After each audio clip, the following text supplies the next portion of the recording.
ঘরোয়াতে perform করেন কিন্তু জাতীয় দলে ফ্লপ। এখানেই বাংলাদেশ ক্রিকেটের সবচেয়ে বড় আক্ষেপ। দেশের ঘরোয়া ক্রিকেটে রানের ফোয়ারা ছিল যাদের ব্যাটে, তাদেরকেই জাতীয় দলে এনে হতাশ হতে হয়েছে বাংলাদেশকে। এমন চিত্রটা একদিনের না, দীর্ঘদিনের। বিকল্প ভালো নেই কেবল এই অজুহাতেই বাংলাদেশ ক্রিকেটে অনেকের ক্যারিয়ার হয়েছে লম্বা। এ দলের সিরিজটা বিবেচনা করা যাক। 3 ম্যাচের ওয়ানডে সিরিজে বেশ শক্ত দলই দিয়েছিলেন নির্বাচকরা। হেরে যাওয়ার ভয় কিংবা পাইপলাইনে থাকা ক্রিকেটারদের উপর আস্থা না থাকার একটা প্রমাণ ছিল এবারের এ দল।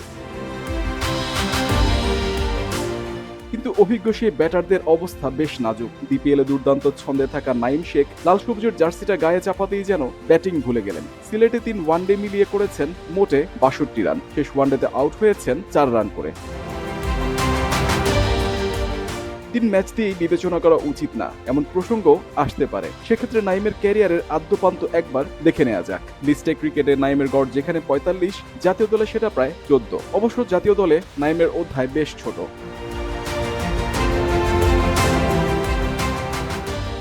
এবার নজর দেওয়া যাক অভিজ্ঞ এনামুল বিজয়ের দিকে। চলতি সিরিজে তার সংগ্রহ 79 রান। 3 ম্যাচে রান করেছেন 38, 39 এবং 38। কাকতালীয়ভাবে জিম্বাবুয়ের বিপক্ষে সিরিজে একবার ব্যাট করতে নেমেও বিজয় আউট হয়েছেন 39 রানে। এ যেন 40 রান করতে না পারার তীব্র চেষ্টা।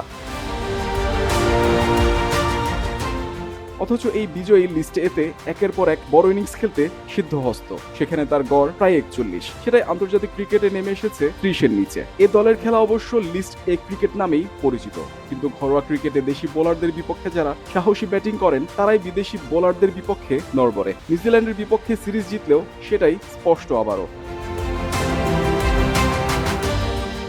আফিফও এমনই একজন। জাতীয় দলের আশেপাশে থাকেন নিয়মিত। শেষ ওয়ানডেতে 3 বলে 1 রান করে সবাইকে হতাশ করেছেন। ঘরোয়া জার্সি ও আন্তর্জাতিক জার্সিতে তার পার্থক্যটা অবশ্য খুব বেশি নয়। তবুও প্রায় 35 থেকে 88-এর নিচে নেমে আসা গড়কে ভালো বলারও সুযোগ নেই।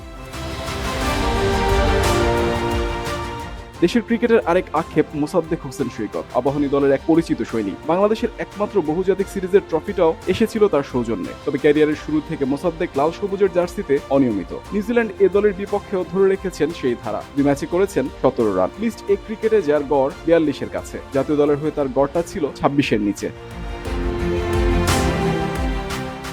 এ দলের বাইরে থাকা ক্রিকেটারদের মধ্যেও একই কথা প্রযোজ্য। জাতীয় দলের হয়ে নিয়মিত খেলছেন এমন তারকাদের অনেকেই দেশের হয়ে ঘরোয়া ক্রিকেটের ছিটেফোঁটাও দেখাতে পারেননি। এর পেছনে আসলে দায় কি ওই লাল সবুজ জার্সিটার? দেশের জার্সির ভারের কারণেই কি যুগ যুগ ধরে এমন নুয়ে পড়া পারফরমেন্স দেশি ব্যাটারদের? এই উত্তর দেওয়া কঠিন। ক্রিকেটাররা প্রতিশ্রুতি দেন ভালো খেলার, কিন্তু মাঠের পারফরমেন্সে আসে না পরিবর্তন। ঘাটতির জায়গা কোথায় সেটা নিয়েও কারো মাথা ব্যথা নেই। টাইগার ক্রিকেট যেভাবে উল্টো হাঁটছে, সেখানে পিছিয়ে থাকার দৌড়ে প্রথমে থাকবে কয়েক বছর পর।